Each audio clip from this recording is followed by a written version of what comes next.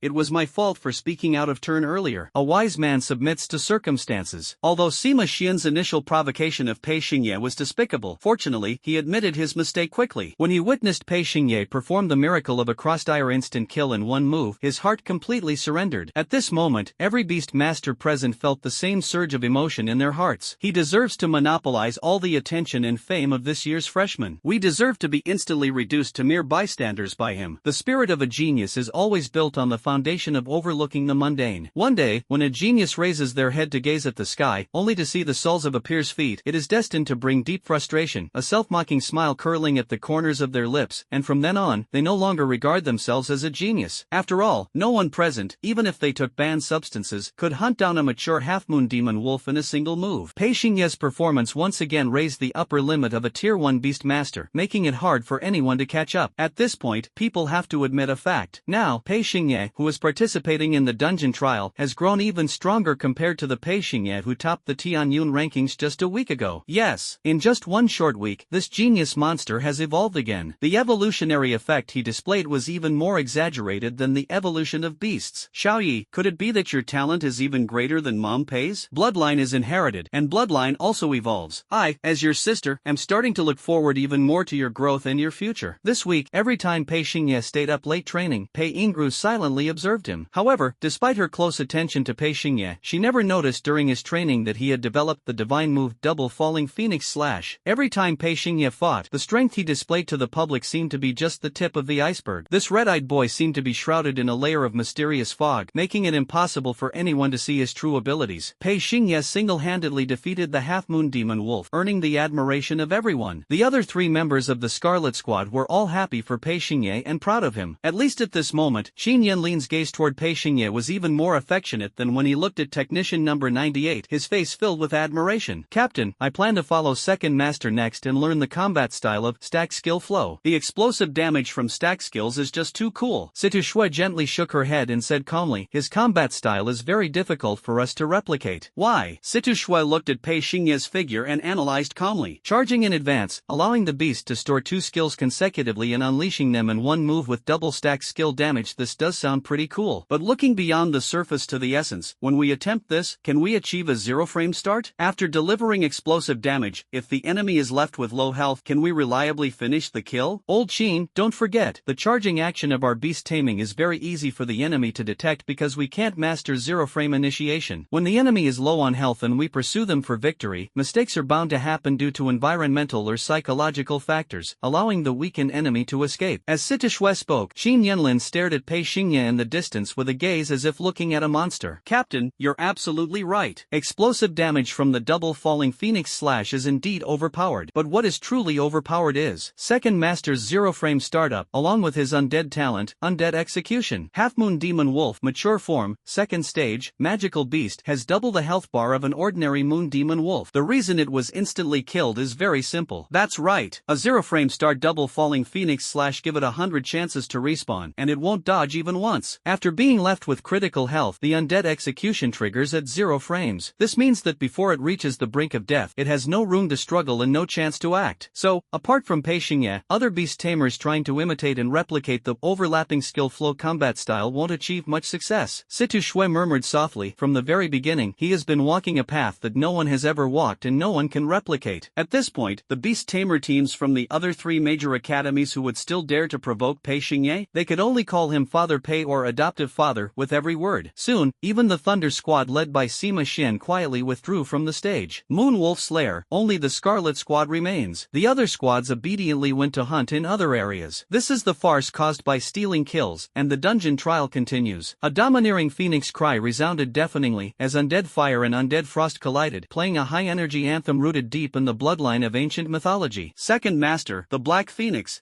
that's right, it broke through. Through the trial, the Black Phoenix harvested the lives of numerous magical beasts, its killing intent surged, its experience skyrocketed, and it successfully broke through to the juvenile stage, second tier. This is good news for the Scarlet Squad. Black Phoenix has upgraded and evolved, fulfilling the team's original intention of participating in the trial. Next, it's time to achieve an S-level rating. Situ Shui spoke, let's continue deeper into the lair. If we join forces to hunt a fully evolved full moon demon wolf, we can secure an S-level rating. The four-person team walked side by side, advancing into the dark depths of the moon wolf's lair. Generally speaking, within a gathering place of magical beasts, the closer to the heart of the area, the higher the level of the magical beasts. Of course, the four major academies have long surveyed every corner of Moonlight City to protect their students, and the highest level of magical beasts there is at the complete form stage. Magical beasts at this stage can be slain by a team of beast tamers, as long as they can execute an excellent team strategy. But now, in Moonlight City, is the highest stage of magical beasts really just the complete form? At the same time, as the Scarlet Squad infiltrated deep into the heart of the Moon Wolf's lair, beneath the nest, the dense soil trembled faintly, grain by grain. A streak of scarlet moonlight unexpectedly burst forth from underground, flowing gently like lava. As time passed, more and more beast Tamers squads withdrew from Moonlight City. Each squad has different goals, some only aim for a passing C rating, so they decisively end the trial once they achieve this score. Meanwhile, some ambitious squads choose to stay in Moonlight City and continue hunting. When it comes to ambition, the Crimson Squad is undoubtedly number one. They vow not to rest until they achieve the highest S rating.